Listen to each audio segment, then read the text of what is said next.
लेकिन मेरा मानना यह है कि भारत के संपूर्ण ऋषियों ने आश्चर्य की सीमा से परे जाकर के काम किया।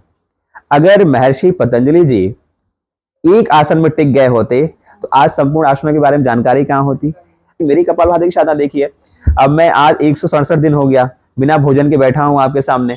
अगर हमारा बच्चा सही दृष्टिकोण में जाने तो ना तो वो किसी मजहब में कन्वर्ट हो सकता है और ना तो कभी सनातन का मजाक बनेगा, और वो अपने माता पिता के प्रति, अपने इष्ट के प्रति, अपने गुरु के प्रति इतना समर्पित होगा जिसकी आप परिकल्पना नहीं कर सकते। देश का रिच व्यक्ति अंबानी जी हैं, वो 1000 मंदिर बना दें लेकिन उसमें वो वाइब्रेशन नहीं आ सकती जितना भगवान के एक केदारनाथ में आ जाती है। क्यों?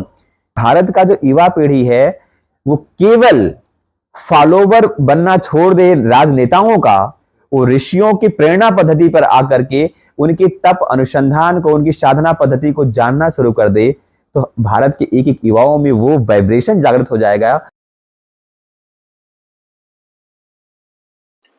नमस्कार, आज हमारे शो पर है ब्रह्मर्षि योग गुरु महेश योगी जी। आपका हमारे शो पर स्वागत है। बहुत धन्यवाद आपका। महेश जी, जो सबसे पहला ख्याल आता है लोगों में, योग क्या है और वो अपने लाइफ में कैसे उसको प्रयोग में ला सकते हैं? योग का शाब्दिक अर्थ है जोड़ना, आत्मा को परमात्मा से जोड़ लेना, जन को जनमानस से जोड़ देना, अपने अंतः चक्षु को परम तत्व से जोड़ लेना, और उस जोड़ के प्रभाव से जो हमारे क्रियान्वयन होते हैं वो समाज के, संसार के, देश के, राष्ट्र के लाभप्रद में हो, वही योग है। और इसको हमारे ऋषियों ने चरितार्थ किया। भारत ऋषियों की भूमि है और भारत के सभी पूज्य ऋषियों ने योग के जीवन को जिया।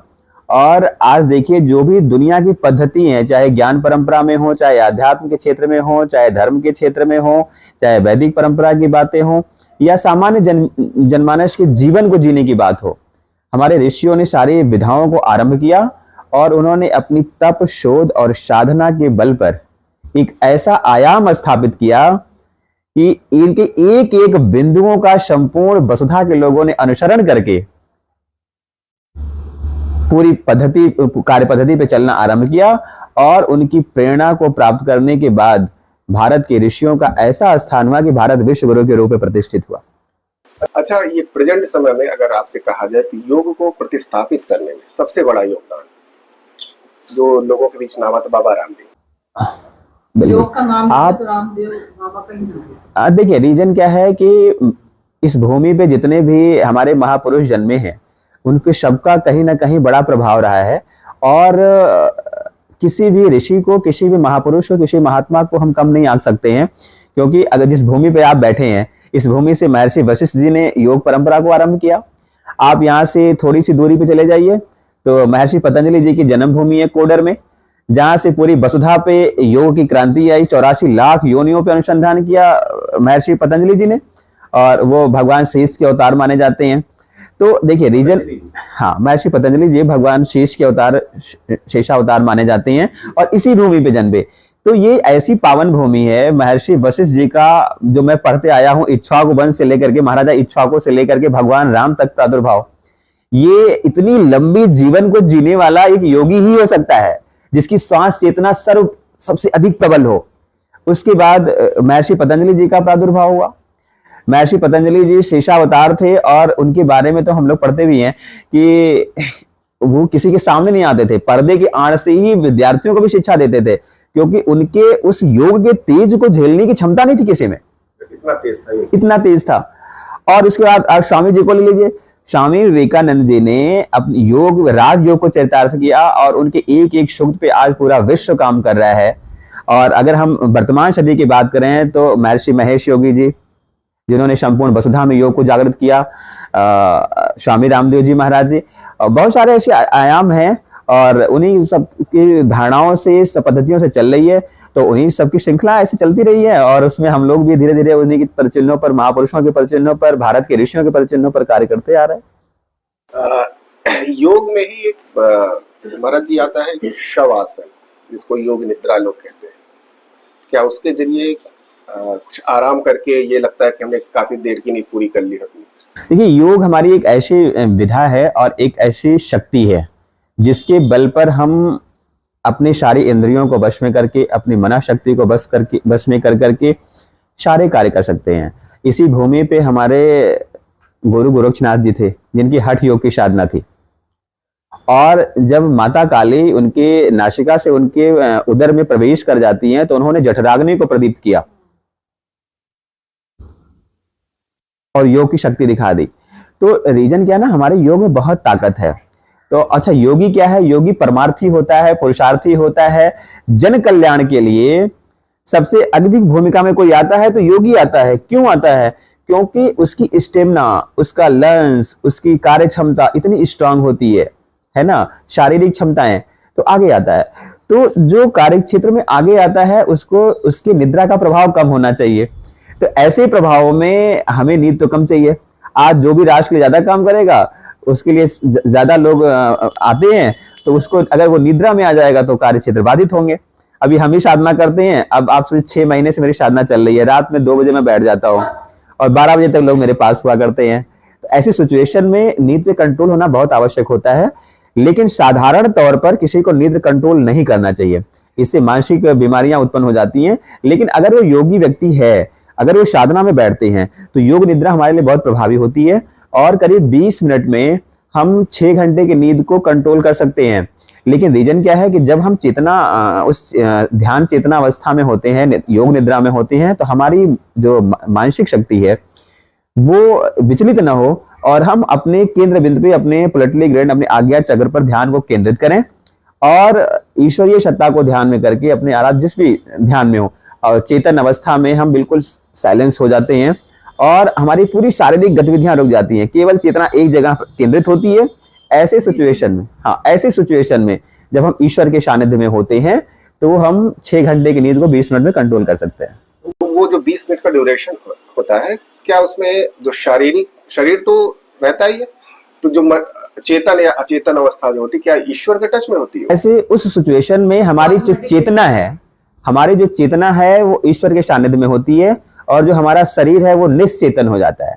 मतलब अगर आप देखें तो हमारा शरीर हमारा जो है आत्म तत्व है, जो हमारा प्राण शक्ति है, वो चेतन अवस्था में है, वो ईश्वर के सानिध्य में है।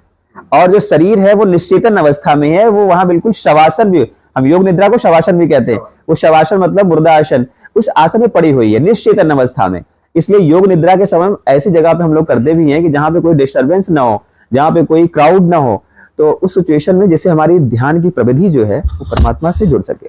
एक निस्पंद भाव भी कुछ आता है योग में। हाँ, निस्पंदन। हाँ, वो क्या है महाराज? निस्पंदन होता है तरंगों की गति, मतलब दोनों के बीच में जो है आत्मा और परमात्मा के बीच में एक लयात्मक भाव को ले आना, है ना। जैसे हम लोग कहते हैं ना कि राग अगर कोई चलती है तो अगर म्यूजिक का और गाने वाले व्यक्ति के दोनों के जो है तार समन्वय भाव में नहीं मिलते हैं तो दोनों बेसुरे हो जाते हैं, और दोनों मिल जाते हैं तो एक नई इतिहास लिख देते हैं। तो हमारे योग में जब हमारी आत्मा और परमात्मा का जो स्पंदन है, जो क्रियाएं हैं, वो जो दोनों एक दूसरे से मैच करने लगती है ना, तो हम परमात्मा के सानिध्य को प्राप्त कर लेते हैं। तो उसमें होता क्या, जैसे मेरी आत्मा है एक नदी की भांति, वो बड़ी कलकलाहट है, लेकिन जब वो परमात्मा के तारतम्य से जुड़ जाती है तो परमात्मा क्या है, परमात्मा सिंधु है, और जब सिंधु की तरफ नदी आकर्षित हो जाती है तो उसे कलकलाहट खत्म हो जाती है। धीरे धीरे धीरे धीरे बिल्कुल शांत चित्त होकर के वो नदी परमात्मा के सानिध्य को स्पर्श करने मात्र से ही वो सिंधु बन जाती है और उसमें शांति आ जाती है। अच्छा महाराज जी, आजकल बहुत ज्यादा सुनने में आता है लोगों को अवसाद हो जाता है, डिप्रेशन, तो योग से क्या इसको भी दूर किया जा सकता है? देखिए, जो है आज डिप्रेशन का सबसे बड़ा जो कारण है वो नेगेटिव एनर्जी का प्रभाव। आप मुझे धमकी दे दें कि अभी आपको थोड़ी देर में गोली मार देनी है, मेरे जरा सा मेरे अंदर कोई भी एक्टिविटी नहीं होगी। क्यों? क्योंकि मैं सोचता हूं कि जब तक ईश्वर का संकेत नहीं होगा तब तक कोई नहीं मुझे कुछ कर सकता। तो मेरे पीछे तो ईश्वर खड़ा हुआ है। या तो आपको ईश्वर पे भरोसा नहीं है, और मुझे अपनी शक्ति पे भरोसा है कि मैं योग साधक हूं, मेरी प्रज्ञा शक्ति इतनी प्रबल है, अगर मेरे सामने कोई आ रहा है तो मुझे अपनी वाइब्रेशन में उसको ले लेना है, ये प्रभाव। तो अगर हमारे अंदर नेगेटिव एनर्जी का प्रवाह होता है, जैसे अभी कई इस पे शोध हो चुके हैं कि किसी को सांप अगर काट ले और उसकी आंखों पट्टी बांध दीजिए, उसे बता दीजिए कि आपको तो मैंने 2 पिन डाल दिए, चुभा दिया है, तो वो वाइब्रेट नहीं कर रहा है, तो हमारे अंदर भी हाइपर विष होता है। तो जब हम प्रेशर में आ जाते हैं तो हमारे अंदर का हाइपर विष जागृत हो जाता है और पूरे शरीर में हमारे विषैले पदार्थ, हमारी नेगेटिव एनर्जी का प्रवाह होता है, और ऐसी सिचुएशन में हमारी नाड़ियां बड़ी तीव्रगामी हो जाती है, हमारे ब्लड सर्कुलेशन का प्रभाव तीव्रगामी हो जाता है, और पैर से लेकर के सर तक हमारी नेगेटिव ऊर्जा, नेगेटिव अवसाद प्रतिबिंबित हो जाते हैं और हम तो क्या डिप्रेशन में आ जाते हैं। अगर पॉजिटिव एनर्जी हमारी प्रवाहित होती है तो इसका प्रभाव हमारे अंदर नहीं होता है, एक कारण। दूसरा कारण कि आपने योग की बात की, तो हमारे यहाँ सबसे महत्वपूर्ण होती है साधना। जब हम अपने चक्रों की साधना करते हैं, हाँ, अनाहत की साधना करते हैं, अपने आज्ञा चक्र पे साधना करते हैं, सहस्त्रार साधना करते हैं, तो हमारे तारतम्य जो है वो परमात्मा से जुड़ जाते हैं। और जब परमात्मा से हमारा जुड़ाव होता है तो निश्चित तौर पर परमात्मा क्या है, परमात्मा देखिए, रीजन हमारे जो भौतिक जीवन है, भौतिक जीवन के जितने आयाम है वो मुझे सुख के साधन देते हैं, और सुख और शांति का जो मूल प्रकल्प है वो ईश्वर के द्वारा प्राप्त होता है। आप सुख के साधन को ले सकती हैं, सुख नहीं ले सकती। आप आनंद के सामग्री को ले सकती हैं, आनंद नहीं पा सकती। और ईश्वर क्या है, ईश्वर सुख का सागर है, ईश्वर परमानंद है। आनंद की संपूर्ण अनुभूति केवल परमानंद के पास होती है। तो अब हमारा चित्त वहां से जुड़ जाता है तो डिप्रेशन सारे खत्म हो जाते हैं। महाराज जी, भी हाल में आपका कपाल भाती को लेके वर्ल्ड रिकॉर्ड, तो उसके बारे में देखिए, कीर्तिमान बनना, वर्ल्ड रिकॉर्ड बनना, ये मैं इस परंपरा को तो बहुत नगण्य समझता हूं, क्योंकि भारत की भूमि है और भारत के ऋषियों ने जहां जहां कदम रखा वहीं वहीं एक कीर्तिमान बन गए। लेकिन उनका कीर्तिमानों से आशय कोई नहीं है।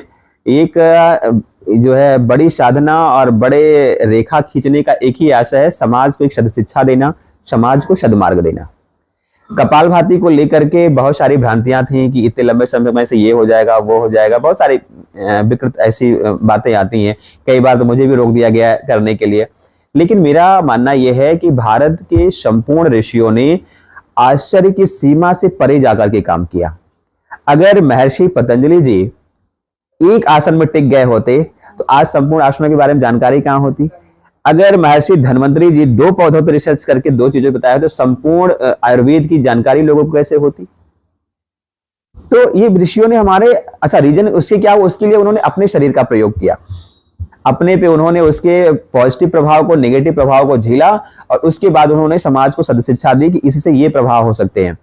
आज कपाल भाती को लेकर के लोग मुझसे कहते रहते हैं, लेकिन मेरी कपाल भाती की साधना देखिए, अब मैं आज 167 दिन हो गया बिना भोजन के बैठा हूं आपके सामने, अभी भी चल रहा है। अभी भी चल रहा है। अच्छा, तो क्या ये लगातार तो होता नहीं होगा, बीच में कुछ माइंड सेटअप है। सुबह उठ करके उसने नाश्ता कर लिया, अब वो 4 घंटे ले लिया, अब 4 घंटे के बाद फिर माइंड सेट है कि मुझे अब भोजन लेना है, लंच का समय हो गया, फिर उसने ले लिया 4 पराठे, अब उसके बाद उसको 4 घंटे बचने के लिए चाहिए, फिर तब तक 4 बज गया, उनको फिर नाश्ते का समय हो गया, फिर ले लिया उन्होंने कुछ ना कुछ, भूख नहीं है लेकिन लेते जा रहे हैं। शाम को फिर क्या हुआ, शाम को डिनर ले लिया उन्होंने, रूटीन में शामिल कर लिया। अब वो 4 टाइम का भोजन आपका पेट में यूटिलाइज तो हुआ नहीं। अब वो कब्ज बनाएगा, गैस बनाएगा, डकार आएंगे, आपको नींद आएगी, काम बाधित होंगे, तमाम प्रकार की समस्याएं उत्पन्न हो जाएंगी। ये हो गया। दूसरा बेस हमारा लिक्विड बेस है। आपने उसी समय में लिक्विड ले लिया तो लिक्विड रिजर्व होने में बॉडी में 15 से 20 मिनट लगते हैं। 15-20 मिनट में आप बिल्कुल स्वस्थ हो गए। तीसरा बेस हमारा साधना का है। साधना का, जैसे हमारे यहाँ लाइटें जल रही है ना सारी, अब ये लाइट कहीं ना कहीं से विद्युत प्रवाह हो रहा है। अगर इनकी विद्युत प्रवाह को रोक दिया जाए और आप छत पे एक सोलर पैनल लगाइए, तो सोलर पैनल सूर्य से एनर्जी को स्टोर करता है, और जो स्टोरेज हुआ, अब उसे चाहे आप 1 बल्ब जलाओ चाहे 1000 बल्ब जलाओ, आपकी क्षमता, और आपको कैपेसिटी भी पता है कि इतने समय तक हम जला सकते हैं, इतनी ऊर्जा मैंने स्टोर कर ली है। और ऊर्जा आई कहां से? भगवान सूर्य से। तो हमारे शरीर में भी हमारे जो 7 चक्र हैं, हमारे शरीर में आज्ञा चक्र जो हमारा है, ये सूर्य का प्रतिनिधित्व करता है। हाँ, और ये इसको हम लोग तीसरा नेत्र भी कहते हैं, योग की भाषा में हम प्राण शक्ति भी कहते हैं, आज्ञा चक्र भी कहते हैं। तो 2 जो हमारे वाह्य चक्षु हैं, ये संसार का अवलोकन कराते हैं, और जो तीसरा हमारा अंतः चक्षु है, जिसको हम आज्ञा चक्र कह रहे हैं, वो अंतर्मुखी है, वो हमें स्वयं का अवलोकन कराता है। तो स्वयं के जानने के लिए हमें तीसरा नेत्र ओपन करना चाहिए, इसलिए हम लोग इसको स्पर्श करते हैं चंदन से। चंदन लगाते ना, तो स्पर्श किया तो हमारा तीसरा नेत्र खुल गया। अब वो अंतर्मुखी प्रकाशमय हो गया। अब वो है क्या? हमारा सूर्य है। और जो हमारा ये मस्तिष्क है, ये हमारा ब्रह्मपिंड है। जैसे इस गगन में एक सूर्य उदय हुआ और भगवान सूर्य ने संपूर्ण चराचर को ऊर्जा प्रदान किया, उसी प्रकार से साधना में जब हम बैठते हैं और अपने आज्ञा चक्र को स्पर्श करते हैं तो हमारा सूर्य उदय होता है और हमारे इस ब्रह्मपिंड में प्रकाश प्रतिबिंबित होता है। अब जैसे सोलर पैनल से हमने सूर्य को एनर्जी को स्टोर किया, वैसे साधना से हम अपने ब्रह्मपिंड में अपने सूर्य से एनर्जी को स्टोर करते हैं और उस एनर्जी को महसूस करते हैं, पूरी बॉडी में रियलाइज करते हैं। जैसे रीजन क्या है ना कि ईश्वरीय सत्ता हमें दिखाई नहीं पड़ती लेकिन महसूस कराती है। अग्नि जल रही है, आप स्पर्श करेंगे तो आपको महसूस करा देगी, जलेंगे जरूर।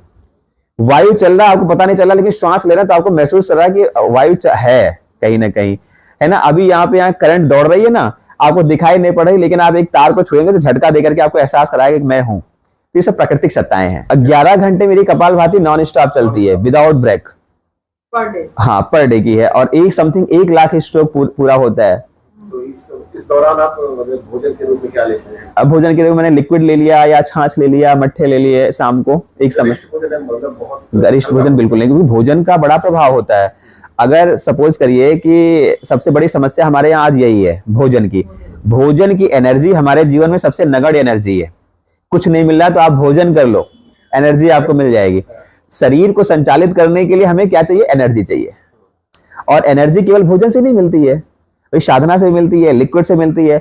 अब उसमें नगण्य मैंने इसलिए कहा कि भोजन अगर आपने सुबह नाश्ता में 2 रोटियां ले लिया तो उस 2 पराठे को 2 रोटी को पचाने के लिए आपको 4 घंटे चाहिए, तब वो हमारी बॉडी जो है उसको ऑब्जर्व कर पाती है। अच्छा, भोजन से याद आया, अभी लोग में मोटापा बहुत बढ़ रहा है, तो आजकल बहुत ज्यादा वायरल हो रहा है कि इंटरमिटेंट फास्टिंग, 16 घंटे की फास्टिंग, तो क्या ये सही होता है? नहीं, बिल्कुल नहीं, बिल्कुल नहीं। देखिए रीजन क्या है, दिनचर्या हमारी सेटअप होनी चाहिए। दिनचर्या का हमारे जीवन में प्रभाव आज कई कारण है उसके। सबसे पहला कारण तो ये है कि व्यक्ति की दिनचर्या बिगड़ गई। वो हमारे यहाँ प्रातः काल को ब्रह्म मुहूर्त कहा जाता है। ब्रह्म मुहूर्त मतलब जो ब्रह्म मतलब परमात्मा के समय में जो जागरण करता है, जो विचरण करता है, जो साधना करता है, उसको ब्रह्म शक्तियां प्राप्त होती हैं। तो लोग आधी रात्रि तक काम करते हैं निशाचर की श्रेणियों में। अब उसमें जब आप जो है विदाउट टाइम काम करेंगे तो आपको कब्ज होगा, ऐसे जो मोटापा बढ़ेगी, क्योंकि सारी शरीर जो है हमारी झेलने की क्षमता है, शरीर से आप केवल काम ले रहे हैं और उसको आप उसका पोषण तो कर ही नहीं रहे, इसका प्रभाव तो आएगा ही आएगा। आपकी जो किताब आ रही सुबह 4 बजे, सुबह 4 बजे का वो ब्रह्म मुहूर्त से कुछ मिलता जुलता?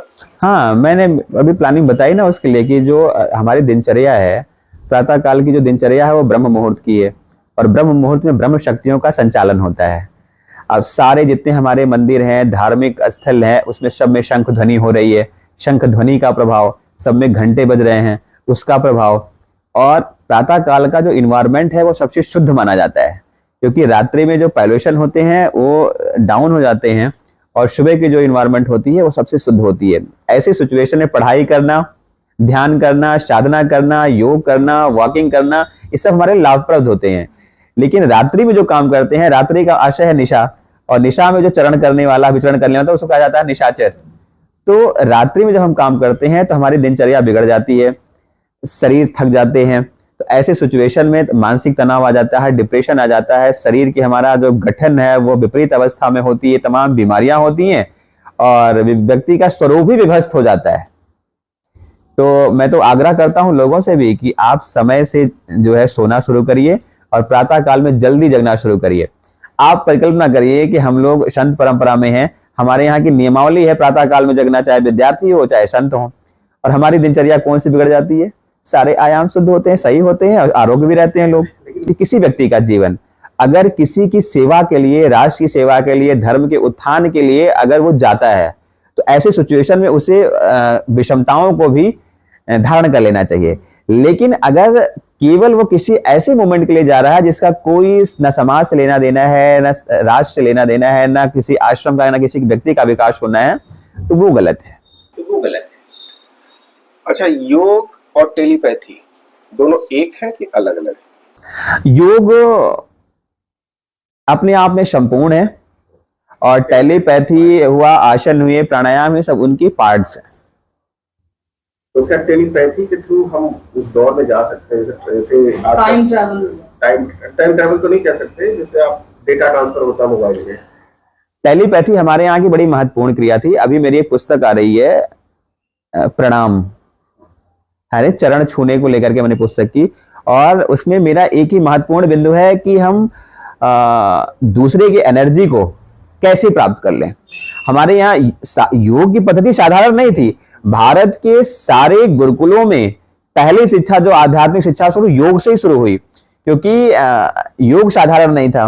और 100% अगर एक एक बिंदुओं पर योग की अगर आप सर्च करेंगे तो 100% ये साइंटिफिक प्रूफ्ड है।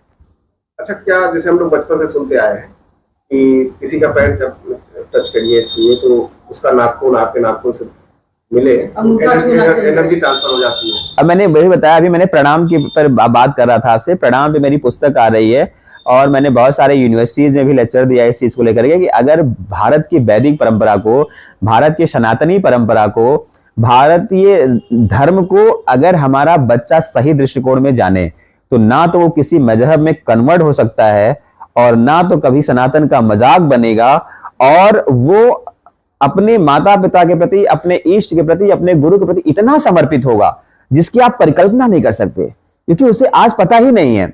अभी मैंने प्रणाम पे अध्ययन करना शुरू किया तो वो हमारी पूरी साइंस है।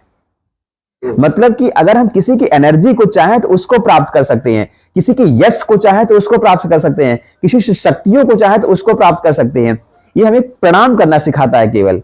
अब आपको मैं एक परिकल्पना करूं, इस भूमि पर जिस यहां बैठे हैं ये भगवान राम की भूमि है, और भगवान राम जब इस धरती पर आए तो उन्होंने भी प्रणाम को चरितार्थ किया। मानस में गोस्वामी जी ने लिखा है, प्रातः काल उठ कर रघुनाथा, मातु पिता गुरु नाम ही माथा। यहां हाथ से प्रणाम करने की बात नहीं की, नमस्ते करने की बात नहीं की, माथा टेकने की बात की। ये हमारे गुरुकुल की परंपरा थी, रिच परंपरा थी। साष्टांग प्रणाम की बात करते हैं हम। अब क्यों किया? अब बताइए, नारायण ने भी हमको उपमा दी। भगवान राम का चरित्र जो है एक एक बिंदु पर समाज को प्रेरणा देने का काम कर रहा है। तो मैंने इसी बिंदु को उठाया कि भगवान ने माता पिता गुरु को प्रणाम किया, और साष्टांग प्रणाम क्यों किया, साष्टांग का महात्म क्या है, मैंने लिख करके पूरा उस पर एक पूरा पुस्तक तैयार किया। हमारे यहाँ एनर्जी ट्रांसफर करने के लिए, डेटा ट्रांसफर करने के लिए 3 आयाम है, आंखों से, हाथों से और चरणों से। जिसमें से सवाल बीच में ये एनर्जी ट्रांसफर जैसे होगा तो सामने वालों के पास भी वो विधा होनी चाहिए। बिल्कुल होनी चाहिए। मैं उसे प्रकाश डाल रहा हूं। रीजन क्या है, मैंने बताया 3 विधाएं हैं, आंखों से, हाथों से और चरणों से। जिसमें सबसे स्ट्रांग विधा जो हमारी है वो चरण है। चरण के अंगूठे से सबसे तीव्रगामी रूप से डेटा ट्रांसफर होती है, मतलब हमारी शक्ति दूसरे में कन्वर्ट हो जाती है। मैं उस पर प्रकाश डाल रहा हूं।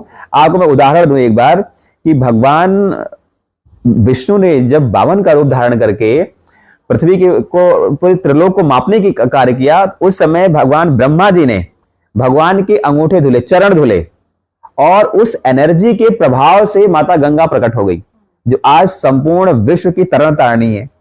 ये उस एनर्जी का प्रभाव है, चरण छूने से, चरण की ऊर्जा को लेने से। आप दूसरी परिकल्पना बताऊं कि हमारे यहाँ साष्टांग प्रणाम था गुरुकुलों में। हमारे जैसे रीजन ना, इधर लाइट जल रही है, इधर नहीं जल रही है, तो दोनों तार को आपने ला करके आपस में जोड़ दिया तो उधर भी एनर्जी का संचार हो गया, दोनों बल्ब जल गए। अब ये भी जल रहा है, वो भी जल रहा है। ये हमारा गुरुकुल था। गुरुकुल में जो गुरु अपने मंच पर बैठ गया तो सारे शिष्य आकर के उनको साष्टांग करते थे, और वो अपनी वाईफाई को ऑन कर दिया। अगर मैं वर्तमान की भाषा में कहूं तो उन्होंने अपनी वाईफाई ऑन कर दिया और सारे बच्चे अपनी हॉटपॉट को ऑन करके उनसे जुड़ गए। अब जैसे आज हम मोबाइल बेस में डेटा ट्रांसफर कर रहे हैं, ले रहे हैं, दे रहे हैं, उसी प्रकार से हमारा गुरु था गुरुकुल का, जो अपनी वाईफाई को हमेशा ऑन रखता था। सारे बच्चे अपनी उनसे टेलीपैथी से जुड़ जाते थे और वो अपनी डेटा को ट्रांसफर करते थे। हमारे यहाँ गुरुकुल में श्रुति विद्याएं थी। श्रुति विद्याएं की गुरु अगर वेद का वाचन कर रहा है, बच्चा सारी ऋचाओं को मन शक्ति से कंठस्थ करता जा रहा है। भगवान महर्षि संदीपनी जी ने भगवान कृष्ण को 64 विद्याओं का ज्ञान केवल बैठा करके सुना दिया, कंठस्थ हो गया। तो ये जो हमारे यहाँ जो ज्ञान परंपरा बची रही, मतलब जिसको हम कहते हैं कि कहीं से हम कुछ पाते हैं, तो ये श्रुति के माध्यम से हुआ। श्रुति के माध्यम से हमारे यहाँ दोनों विद्यार्थी, हमारे ऋषि साधारण नहीं थे। मैं तो एक ही बात करता हूँ कि वो साधारण थे, उनकी परिकल्पना बड़ी दूरगामी थी। उन्होंने सारे शास्त्रों को लिपिबद्ध किया, जितनी भी हमारे ज्ञान के अंकुर प्रस्फुटित हुए भारत में, उसको उन्होंने लिपिबद्ध किया। आज जो रामायण है, महाभारत है, पुराण है, गीता है, वेद है, वेदांग है, शास्त्र हैं, ये सारे हमारे ऋषियों की देन है, भारत के ऋषियों की देन है। पूरी दुनिया में आपको ऐसी ग्रंथावली कहीं नहीं मिलेगी। भारत के ऋषियों ने लिपिबद्ध किया, लेकिन फिर भी उनके मन में एक खटक था कि कहीं ऐसा ना हो, कोई ऐसा समय काल आए और ये धर्म ग्रंथ को लोग नष्ट कर दें, जो हुआ भी, तो हमारी ज्ञान परंपरा खत्म हो जाए। इसीलिए हमारे ऋषियों ने अपने शिष्यों में टेलीपैथी क्रिया जागृत की, रेकी क्रिया को बनाया, योग शक्ति को जागृत किया और उनको श्रुति विद्याओं के माध्यम संपूर्ण चीजों को कंठस्थ करा दिया। अच्छा, आज के समय में कितना समझते हैं, ये कुछ चीजें बची हैं कि नहीं? आज के समय में बहुत बची हुई। देखिए रीजन क्या है ना, आज सिचुएशन ये है कि अगर हम वर्तमान सदी की बात करें तो हमारे यहाँ से अभी कुछ ही 100 वर्ष पहले ईसा शताब्दी में भगवान शंकराचार्य जी निकले। एक 8 वर्ष का बालक संपूर्ण देश में अकेला चल करके नेतृत्व करता है और उसके बाद भारत में 4 धर्म पीठ स्थापित करते हैं और संपूर्ण वसुधा में सनातन धर्म को पल्लवित कर देते हैं। ये हमारी आध्यात्मिक शक्ति और योग शक्ति की ताकत है। ये संभव कैसे होता है?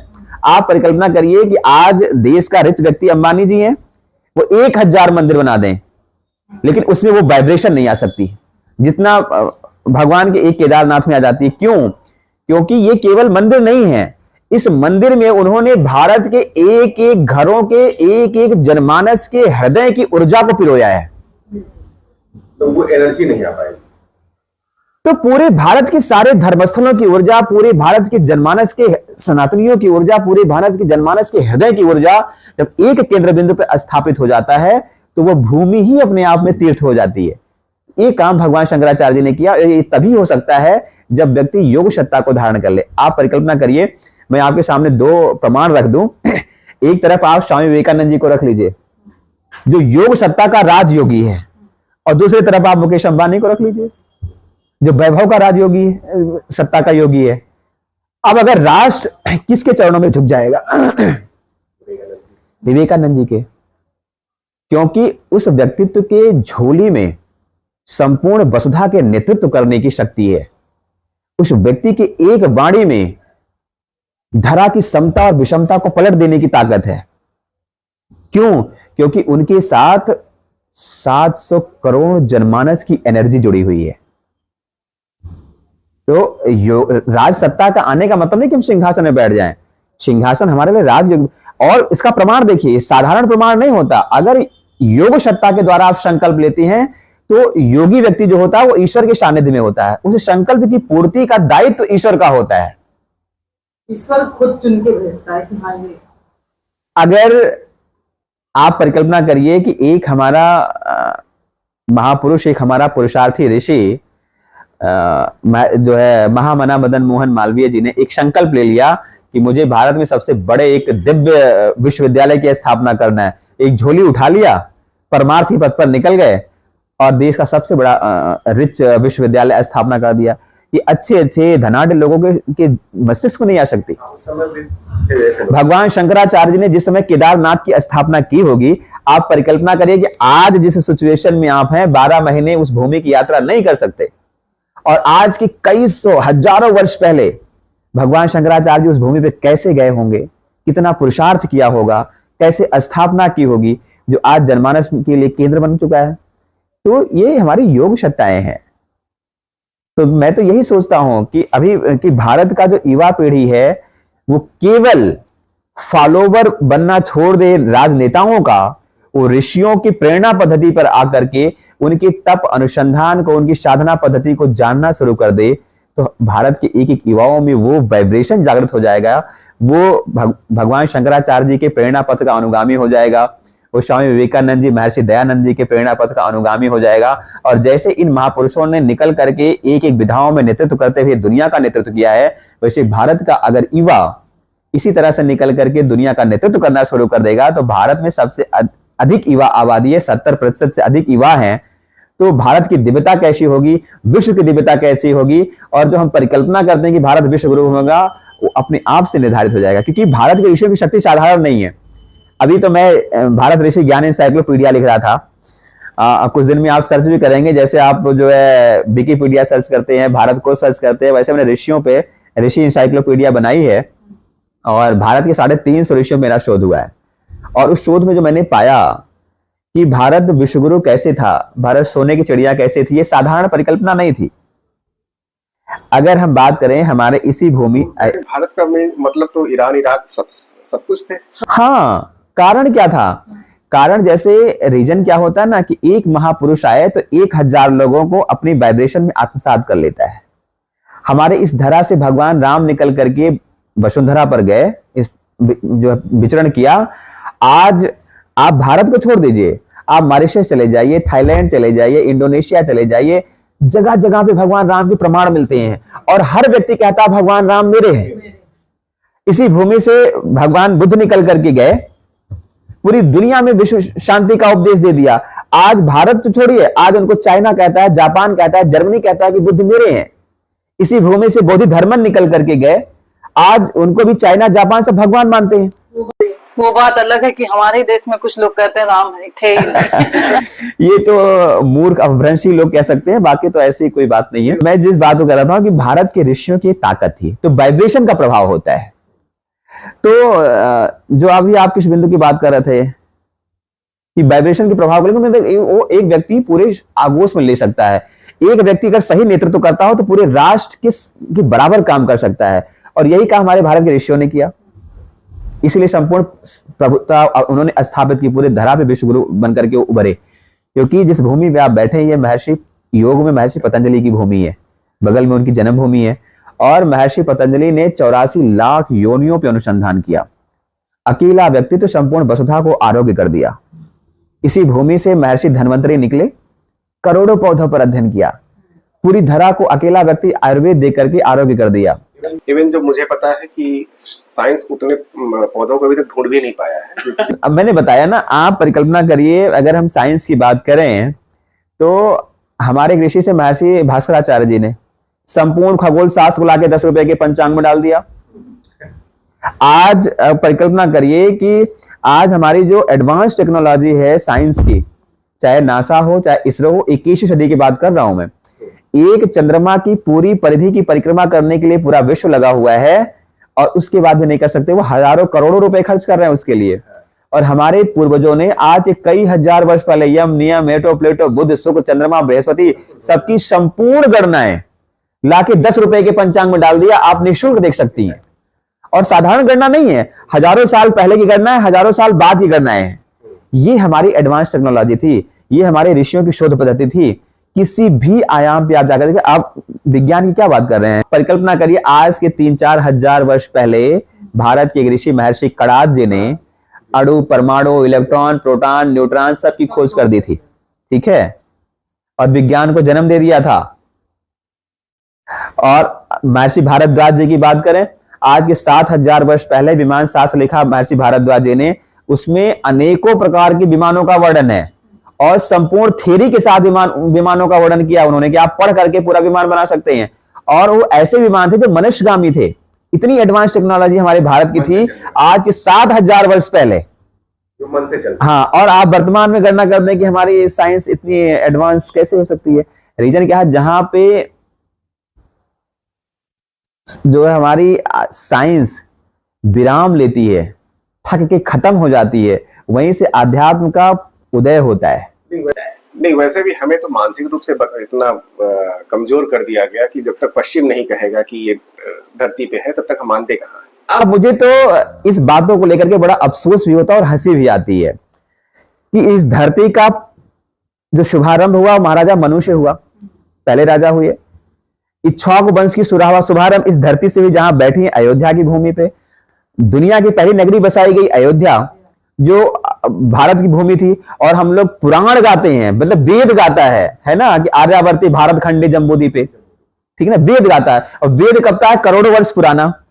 और भारत की खोज किसने की, वास्को डी गामा। 4 दिन पहले जो पैदा हुआ है, 4 दिन पहले जो पैदा हुआ है वास्को डी गामा ने भारत, ये उपहास का विषय है कि नहीं है? फिर भी तो ये इतिहास, अपने इतिहास में तो काटते हैं। जब ये कहते हैं वास्को डी गामा ने भारत की खोज की, उसके पहले सिकंदर ने युद्ध किससे लड़ा था? तो ये तो मुझे हंसी आती है ये सब बातों पे रीजन क्या है कि भारत की संस्कृति बड़ी रिच थी, भारत दुनिया का नेतृत्व करने वाला रहा है, ये प्रमाणिक रूप से है। लेकिन कुछ लोग ऐसे हैं जिनको अपच हो जाती है, पचती नहीं है, तो वो हमारी चीजों को विखंडित करने के लिए, हमारे धर्म को, परंपरा को खंडित करने के लिए ये तरह तरह की औषधें ला करके बीच में डाल देते हैं। लेकिन कभी कभी प्रभावशाली भी हो जाते हैं। कब प्रभावशाली कब है? जब हम अपनी परंपराओं को छोड़ देते हैं। भारत की परंपरा साधारण नहीं है। जब हम अपनी मूल परंपरा को छोड़ करके पाश्चात्य पे लगने वाले होते हैं तो हमारी परंपरा नगण्य होती है और लोग मुझ पे अटैक करना शुरू कर देते हैं। लेकिन आप ये देखिए ना कि जिस परंपरा को मैं अडॉप्ट करने जा रहा हूं वो क्या कर रहा है, वो मेरी परंपरा को पूरी तरह से अडॉप्ट कर रहा है। वो हमारी परंपरा से ही निकला हुआ अडॉप्ट भी कर रहा है आज, और हम उसकी तरफ आकर्षित हो रहे हैं। तो हम अपनी चीजों का खंडित कर रहे हैं, हम अपनी चीजों से दूर हो रहे हैं और वो व्यक्ति हमें अडॉप्ट करके रिच हो रहा है। महाराज जी फिर से योग पे आते हैं, तो योग से क्या कैंसर को भी खत्म किया जा सकता है? मैंने खुद ही क्योर किया। बहुत सारे ऐसे पेशेंट हमारे पास थे जो परमानेंट इलाज ले रहे थे। मैंने उनको कपालभाति, अनुलोम विलोम, उज्जाई प्राणायाम, केवल प्राणायाम पे उनको क्योर कराया है। ये तो किसी भी स्टेज का कैंसर, किसी भी स्टेज का हो, कैसा भी हो, बस ये है कि अगर कैंसर नहीं है या शुरुआत बेस है तब तो वो प्रॉपर रूप से योग कर सकते हैं।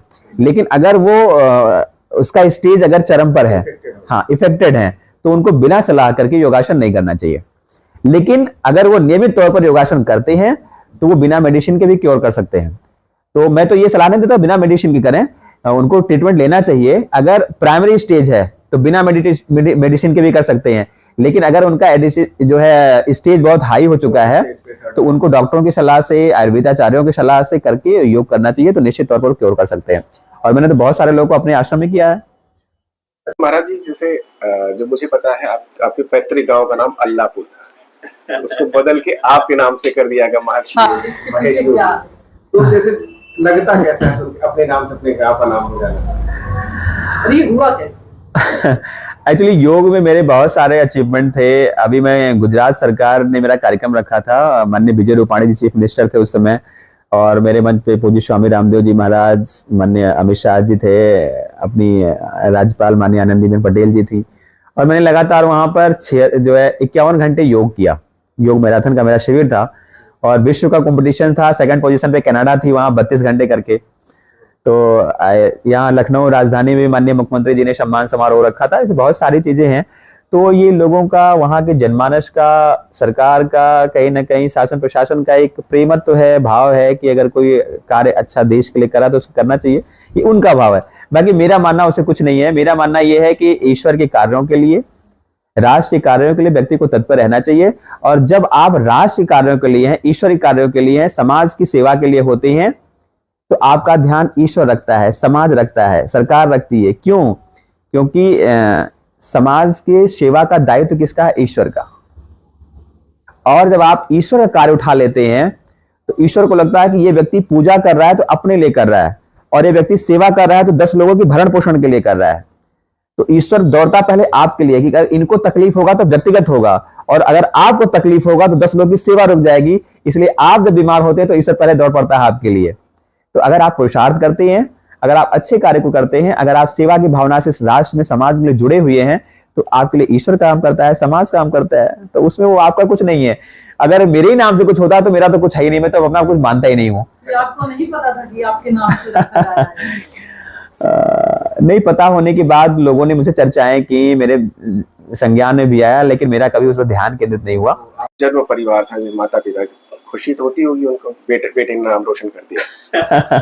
देखिए रीजन क्या है कि जब व्यक्ति शन परंपरा में आ जाता है या व्यक्ति राष्ट्र के अवधारणाओं में काम करता है तो पूरा राष्ट्र परिवार हो जाता है। तो मैं तो चाहता हूं कि मैं, ईश्वर मुझे इतनी शक्ति दे, मैं कुछ ऐसा कर सकूं कि पूरे राष्ट्र की जितनी माताएं हैं, पूरे राष्ट्र की जितनी बहनें हैं, वो सब खुश हो सके। ये मेरी अवधारणा है। अच्छा, ये विश्व रिकॉर्ड बनाने का सिलसिला कब था? हम एक बात मानते हैं कि शरीर बूढ़ा होता है, मन और आत्मा बूढ़ी नहीं होती। तो मैं तो ये कह रहा हूं जब तक ये शरीर है तब तक ऐसे रिकॉर्ड बनते रहे, तब तक ऐसे सनातन ध्वज फहराता रहे, और तब तक भारत की जो है, जो सनातन की शक्ति बुलंदियों पर रहे। मेरी ये कामना है। तो मैं ना बूढ़ा होने वाला हूं, ना मेरी मना शक्ति कमजोर होने वाली है, क्योंकि मैं हनुमान जी के सानिध्य में हूं। और हनुमान जी साधारण सत्ता नहीं थे। अतुलित बलिधामम हेम शैलावदेहम धनुष बन कृशानम ज्ञान नाम आगे गैडम सकल गुण निधानम बान राणावधीशम। जो अतुलित बल का निधान हो, जो ज्ञानियों में अग्रगुण गण्य हो, जो सकल गुण निधान हो, तो ऐसे व्यक्तित्व के सानिध्य में रहने का भी पावत हो नहार बिरवान के हो चिकने पात। तो हम लोग तो हनुमान जी के सानिध्य में विराजमान होने वाले, तो ना बूढ़े होने वाले, ना शक्ति कमजोर होने वाली है। बस ईश्वर से यही आराधना होती है कि ऐसे कीर्तिमान हमेशा बनते रहें और यह धरा सनातन की परंपरा, भारत का गौरव हमेशा बुलंदी पर स्थापित हो, यही कामना है। और इन भावनाओं के उद्देश्य से अगर आप जीना शुरू कर देंगे तो बुढ़ापा तो आ ही नहीं सकती। महाराज जी, आपकी तो भारत की बहुत महान विभूतियों से आपकी मुलाकात हुई है। सबके अलग अलग विधान है। अगर मैं, आप पत्रकार हैं, मैं आपके पास पहुंच गया तो मीडिया के परिचय से मुझे आप बड़े अच्छे लगते हैं। अगर मैं साधना के क्षेत्र में पहुंच गया तो ईश्वर मुझे बड़े अच्छे लगते हैं। पर्सनली बहुत अच्छा लगता है। तो मैं देश भर में तो विचरण करता हूँ, देश भर के सारे संतों से मुलाकात होती है। सबके कोई ना कोई कैरेक्टर्स होते हैं, सबके कोई ना कोई भाव होते हैं, और एक भाव के एंगल से मुझे हर व्यक्ति अच्छा लगता है। और मैंने जो है नेगेटिव भाव को देखा ही नहीं। मेरा मतलब, मैं रामायण को पढ़ रहा था एक दिन, और उसमें महर्षि वाल्मीकि जी ने, वो विश्वामित्र जी ने कहा, भगवान राम को जब लेकर के आश्रम आए तो उन्होंने कहा, राम अगर आपको राम बनना है तो आप मेरे गुणों को ले लीजिएगा, दुर्गुणों को छोड़ दीजिएगा। तो मेरी भी एक परिकल्पना होती है, मैं देश में किसी व्यक्ति के पास, चाहे वो गलत दृष्टिकोण का व्यक्ति ही क्यों ना हो, तो मैं भी सोचता हूं कि इसमें पॉजिटिव ऊर्जा कहाँ है। उस भाव को मैंने ले लिया, मेरा काम पूर्ण हो गया, और उसके बाद भी मैं सोचता हूं कि व्यक्ति अच्छा ही है, क्योंकि ये वाला एंगल तो मुझे दे दिया। ये हमारे एक ऋषि थे, मतलब ईश्वरीय सत्ता है, महर्षि भगवान दत्तात्रेय जी ने 24 गुरु बनाए। वेश्या को गुरु बना लिया, हाथी को गुरु बना लिया, सर्प को गुरु बना लिया। तो उनको भी इसमें लगा जिनमें प्रेरणा मिलती कि इनसे प्रेरणा मिली तो ये गुरु के काबिल है। तो मैं भी इसी तरह से देश भर में विचरण करता हूं, तो मुझे लगता है कि अगर छोटा सा बच्चा भी कोई अगर अच्छा शब्द बोलता है तो ये भी, इसको भी अनुसरण करने की चीज है। और इसीलिए मैं अपने आप को विद्यार्थी समझता हूं। मैंने अभी अपने आप को मैंने संत समझता हूं, ना मैं शिक्षक समझता हूं, मैं अपने आप को आज ही विद्यार्थी समझता हूं। और आपको बता दूं एक और जानकारी, 1992 में मैंने विद्यालय ज्वाइन किया था, और आज तक मैं कंटिन्यू विद्यार्थी हूं। तो मैं रजिस्टर्ड रूप से भी विद्यार्थी हूं, और मना शक्ति से अगर आप बात करो तो उसके लिए मैं विद्यार्थी हूं। आप प्रोफेसर भी थे? था तो मैं प्रोफेसर भी था, यूनिवर्सिटी में डायरेक्टर भी था, लेकिन मैं विद्यार्थी के रूप में, मैं अभी भी विद्यार्थियों के साथ रहना, विद्यार्थियों की बात चीजों को सुनना। क्योंकि रीजन क्या है कि इस धरती पर जो जन्म लिया है, सबके अंदर कोई ना कोई महात्मा, कोई ना कोई गुण है। ईश्वर ने अपने 84 लाख योनि में किसी योनि को नगण्य नहीं माना है, हर में कोई ना कोई गुण है, और दुर्गुण भी है। तो गुणों को अवसाद करना, गुणों को प्राप्त कर लेना, ये मानव की चेष्टा होनी चाहिए, क्योंकि मानव सबसे बौद्धिक प्राणी है। तो मैं तो जहां विचरण करता हूं, लोगों से ये चाहता हूं कि उनकी जो अच्छी चीजें मुझे अडॉप्ट हो जाएं, और हमारी भी पॉजिटिव एनर्जी प्रोवाइड हो रहा है, और जिसके सामने जाऊं मैं उससे ऐसा प्रभाव डाल सकूं कि उसके अंदर भी पॉजिटिव एनर्जी का प्रभाव। आने वाले समय में आपकी एक परिकल्पना है कि भारत के चारों कोनों में एक योग धाम की स्थापना करना, और विशेष मुझे जो इंटरेस्टिंग लगा आपने, उसमें हर क्षेत्र का नाम अलग अलग, हर योग, हर धाम का, कहीं पे हनुमत है, कहीं पे रामेष्ट है। नहीं, नाम तो अलग अलग है, लेकिन सबकी चेतना आकर के हनुमान जी से जुड़ जाती है। परिकल्पना मेरी है, ये परिकल्पना नहीं है, अब तो हमने मूर्त रूप देना शुरू किया इसको। कारण क्या था कि मैं बहुत सारे विद्यालयों में था, विश्वविद्यालयों में था, मेरे आश्रम में सैकड़ों बच्चे थे, और उसकी परिकल्पना क्या है कि हमारे सैकड़ों बच्चों ने, और जो डेफ हैं, दिव्यांग हैं, ब्लाइंड हैं, निःशक्त रूप से, उनकी सेवा करने का हनुमान जी ने मुझे अवसर प्रदान किया।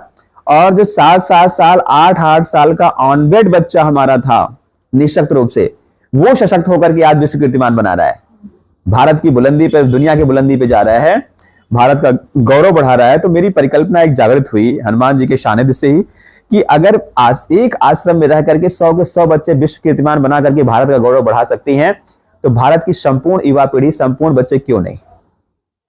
तो इस उद्देश्य को लेकर के मैंने एक अभियान बनाया कि पूरे भारतवर्ष में हनुमान भक्ति आंदोलन चलाई जाए, पूरे भारत में भारतीय ऋषि दर्शन को चलाया जाए, पूरे भारत में भारत के ऋषियों की ज्ञान परंपरा को चलाई जाए, तो निश्चित तौर पर इसका प्रभाव पड़ेगा और नए भारत का अभ्युदय होगा। भारत का एक बच्चा ध्रुव, प्रहलाद और एकलव्य के रूप में अवतरित होगा। और इसके लेकर के मैंने पूरे विश्वविद्यालयों में अभियान चलाई। पूरे अभी मैं बीएचयू से लेकर के काशी विद्यापीठ और अयोध्या विश्वविद्यालय, पूर्वांचल विश्वविद्यालय, लखनऊ विश्वविद्यालय, कानपुर, बुंदेलखंड, सारे विश्वविद्यालय में लेक्चर दिया। और उसके बाद मेरी एक परिकल्पना थी कि अगर देश में 370 हटा, नया कानून बना, नहीं हटता तो हम हमेशा परेशान होते। सत्ता आती जाती, परेशानियां बढ़ती घटती, ये होता। लेकिन कानून बन जाता है तो हमें अधिकार हो जाता है किसी चीज पे विराम लगाने का। इसलिए मेरी परिकल्पना थी कि आज हमारे बच्चों में कभी एनर्जी था, आज वो नगड़े हुई, कल हम प्रयास करके फिर उसको हम लोग जागृत करेंगे, फिर परसों नगड़े होगी। उसके लिए एक ऐसा आयाम, एक ऐसा साधना का केंद्र स्थापित किया जाए जहां पे वो हमेशा एनर्जेटिक होता रहे। इसको लेकर के हम लोगों ने परिकल्पना बनाई हनुमान जी के चरण से, भारत की चारों दिशाओं में 4 योग धाम की स्थापना करने के लिए। हनुमान जी यत्र तत्र सर्वत्र स्थापित हों, और चारों धामों का नाम हनुमान जी के नाम पे ही रखा। पश्चिम भारत गुजरात में रुद्रधाम, उत्तर भारत जम्मू कश्मीर में हनुमत धाम, दक्षिण भारत केरला में रामेश धाम, और पूर्वी भारत मेघालय में पिगावस धाम, और अयोध्या को केंद्र बनाने के लिए परिकल्पना मेरी थी कि इन चारों योग धामों की जो ऊर्जा शक्ति है वो संपूर्ण 100% ऊर्जा हो, कि आप उस धाम में प्रवेश मात्र करें तो आप एनर्जेटिक हो जाएं, आपकी धारणा बदल जाए और आप पॉजिटिव मूवमेंट में आ जाएं। इसको लेकर के मैंने संकल्प लिया है कि भारतवर्ष के संपूर्ण धर्म स्थलों की मृतिका, जैसे हम लोग सूर्य पे, भगवान सूर्य पे उनकी ऊर्जा को लेकर के साधना करते हैं ना, उनको स्टोर करते हैं, ऐसे मेरी परिकल्पना है कि भारत की मिट्टी बड़ी ताकतवर है। हमारे यहाँ मातृ सत्ता की प्रधानता है। मातृ शक्ति की शक्ति क्या होती है? हमारे यहाँ माता दुर्गा की पूजा होती है शक्ति के रूप में। तो भारत की भूमि में शक्ति कौन सा है? इस माटी में कौन सी शक्ति है? जिस माटी में भगवान राम आकर के जन्म गए, जिस माटी में भगवान कृष्ण आकर के जन्म गए, जिस माटी में भगवान बुद्ध आके जन्म गए, जिस माटी में हजारों महापुरुषों ने जन्म लिया, इस माटी की महत्ता क्या है? इसलिए मैंने माटी पे शोध करना शुरू किया। और अभी मेरी परिकल्पना है कि भारतवर्ष के 51,000 धर्मस्थलों, विद्या केंद्रों, महापुरुषों की भूमि की मृतिका ला करके इन चारों योगधामों में स्थापित करना, जिससे संपूर्ण भारत की ऊर्जा वहां स्थापित हो और उस वाइब्रेशन में बच्चा हमारा जाकर के लर्न करे। और दूसरा कारण ये था कि मैंने जो शोध किया कि भारत इंसाइक्लोपीडिया में कि भारत के ऋषियों ने भारत को विश्व गुरु बनाया। तो मेरी एक परिकल्पना और है कि भारत के ऋषियों का जो दर्शन है, जो भारत के ऋषियों की तप और ज्ञान की परंपरा थी, वो साधारण नहीं थी। भारत का ऋषि जो था अनुसंधानक था। भारत के ऋषियों ने सर्च किया और दुनिया उस पर रिसर्च करती रही। तो मेरी परिकल्पना थी कि भारत के उस ऋषियों के दर्शन को, उनकी उस साधना और तप और अनुसंधान को हमारी युवा पीढ़ी, हमारे बच्चे जाने। इसलिए भारत के ऋषियों पे मैंने अभी सबसे बड़ा शोध किया है। और अब मेरी परिकल्पना है, मेरे जो कलाकार बच्चे हैं उन ऋषियों की प्रतिमा बना रहे हैं। सारे ऋषियों की जन्मभूमि या उनकी तपोस्थली पे जाकर के मैं वहां से मिट्टी संकलन करा रहा हूं, उस भूमि की ऊर्जा को। और अब मेरी परिकल्पना है कि इन चारों योगधामों में सारे ऋषियों की विग्रह स्थापित हो, उनका जो सारा दर्शन है वो वहां स्लाइड शो चले और हमारा बच्चा बैठ करके वहां जाने कि हमारी परंपरा क्या थी, सनातन की परंपरा क्या थी, वैदिक परंपरा क्या थी, हमारे ऋषि कौन थे, क्या उन्होंने उपक्रम किया, कितना पुरुषार्थ किया था। उस प्रेरणा को अडॉप्ट करे, आत्मसात करे और फिर उनकी प्रेरणा पद्धति से चल करके भारत का युवा एक नया आयाम रचे, एक नए भारत का अभ्युदय करे, भारत को पुनः विश्व गुरु के रूप में स्थापित करे। क्योंकि भारत के बच्चों ने किया। एक मैं उदाहरण दे दूं आपको, एक छोटा सा, कि ऋषियों का सानिध्य मेरे लिए इतना जरूरी है। एक हमारा बालक प्रहलाद बनकर के नारद जी के सानिध्य में गया, संपूर्ण आसुरी शक्तियों को मुक्ति दिलाने का काम किया। एक लंका में एक व्यक्तित्व जो है ऋषियों के सानिध्य में, भगवान के सानिध्य में आ गए विभीषण, और जो है पूरी काया पलट गई वहां से। एक हमारा छोटा सा बालक एकलव्य, जिसने ऋषि सत्ता को पाया भी नहीं, मात्र ऋषि के गुरु तत्व के वाइब्रेशन मात्र को धारण करके वो इतना पुरुषार्थी हो गया जो अर्जुन और कर्ण जैसे धनुधर के सम्मुख धनुष लेके खड़ा हो गया। एक हमारे इसी अयोध्या भूमि के 2 बालक छोटे छोटे महर्षि वाल्मीकि जी का सानिध्य प्राप्त कर लिया और नारायण के सम्मुख उन्होंने अपनी चेतना शक्ति को दिखा दिया, धनुष लेके खड़े हो गए। ये हमारे गुरु सत्ता की, ऋषियों की सानिध्य का, उनके वाइब्रेशन का, उनकी साधना शक्ति का प्रभाव है, उनकी योग सत्ता का प्रभाव है। इसलिए मैं चाहता हूं कि भारत का हर एक बच्चा योगी बने, साधक बने, और जैसे विद्यालय में भौतिक ज्ञान प्राप्त करते ना, भौतिक गुरु से भौतिक ज्ञान प्राप्त करते, वैसे वो साधना में आकर के तत्व ज्ञान की प्राप्ति करे, तत्व शक्तियों से जुड़े, तो निश्चित तौर पर भारत का एक एक बच्चा वैभवशाली होगा। ये भूमि महर्षि कबीर की भी है, पास में ही जन्मे थे। उन्होंने कहा, मत्स्य कागज छुयो नहीं, कलम गयो नहीं हाथ। लेकिन जो हमारा एक ऋषि व्यक्तित्व जिन्होंने कभी कागज कलम को छुआ नहीं, और उनकी ज्ञान शक्ति इतनी रिच है कि उनके एक एक दोहे पे दुनिया रिसर्च करती है। ये कौन सा ज्ञान है? ये तत्व ज्ञान है। ये उन्होंने साधना से अजीप्त किया है। तो मेरी परिकल्पना, भगवान बुद्ध को बोधगया में ज्ञान की प्राप्ति हुई, किस विद्यालय से हुई? वो तत्व ज्ञान है। वो ध्यान चेतना में आए और परमात्मा से उन्होंने ज्ञान की प्राप्ति कर ली और पूरी धरा पे शांति का उपदेश दे दिया। ये तत्व ज्ञान है सारे। तो हमारी जो परंपरा थी, हम गुरुकुल में जाकर के ऋषियों के सानिध्य में जाकर के हम तत्व ज्ञान की प्राप्ति करते थे। आज हम उससे विमुख हुए तो हमारी चेतना शक्ति कमजोर हो गई। मेरी परिकल्पना है कि भारत का युवा, भारत की जो न्यू जनरेशन है, वो पुनः ऋषियों की प्रेरणा पद्धति पर आए। मेरी परिकल्पना ये नहीं कि आप बलकल धारण करके आप संत बन जाओ। मेरी परिकल्पना ये है कि भारत का जो ऋषि है वो जीन है, हमारी शक्तियों का डीएनए है। तो जिस तरह से पिता पुत्र के डीएनए से चलता है और उसका कीर्ति स्थापित होता है, उसी तरह से भारत ऋषियों के जो है जीन पे चलता है, ऋषियों के डीएनए पे चलता है। मेरा उद्देश्य यह है कि अगर आपका बच्चा साइंटिस्ट बनना चाहता है तो महर्षि कणाद को पढ़े, महर्षि भारद्वाज जी को पढ़े। अगर बच्चा आपका धर्म के क्षेत्र में जाना चाहता है तो भगवान शंकराचार्य जी को पढ़े, स्वामी विवेकानंद जी को, महर्षि दयानंद जी को पढ़े। अगर बच्चा आपका साहित्य संस्कृत के क्षेत्र में जाना चाहता है तो महर्षि पाणिनि को पढ़े, महर्षि कालिदास जी को पढ़े। अगर बच्चा आपका साहित्य के क्षेत्र में जाना चाहता है तो महर्षि वाल्मीकि को पढ़े, महर्षि गोस्वामी तुलसीदास जी को पढ़े। अगर आपका बच्चा जो है शिक्षा के क्षेत्र में जाना चाहता है तो महर्षि शौनक को पढ़े। अगर आपका बच्चा राजनीति के क्षेत्र में जाना चाहता है तो महर्षि चाणक्य को पढ़े। ये हमारे उदाहरण है। हाँ, तो उसकी जो शक्ति होगी ना वो बहुत अपरमीय होगी। क्योंकि मैं तो ये मानता हूं ना कि अगर एक कोई व्यक्ति प्रधानमंत्री के यहां से आता है तो उनकी चीजों को लेकर के तो वो मुख्यमंत्री से ज्यादा पावरफुल होता है। और अगर एक व्यक्ति कोई एक प्रधान के यहां से आएगा तो मुख्यमंत्री के सामने जाते से डरेगा, क्योंकि उसकी चेतना शक्ति कमजोर है। तो मेरी परिकल्पना है कि जब हमारे यहाँ वटवृक्ष लगे हुए हैं तो हम छोटी छोटी लताओं पर क्यों लस के अपने जीवन को खराब करें? हम क्यों ना उस वटवृक्ष को, उसकी जड़ को पकड़ लेने मात्र से ही हमारे कई लताएं हमारी अनुगामी हो जाएंगी। ये हमारी शक्ति है। महाराज जी, ईश्वर से यही कामना है कि आपकी परिकल्पना को जल्दी से जल्दी पूरा करें और हमारे शो पे आने के लिए धन्यवाद आपका। बहुत धन्यवाद आपका, बहुत मंगल कामना आपको, बहुत आप पुरुषार्थी हो। मेरी कामना है और आपके जितने भी दर्शक पाठक है, मैं सबसे अनुरोध करता हूं कि सब योग से जुड़ें और श्री हनुमान जी महाराज को अपने हृदय में धारण करें।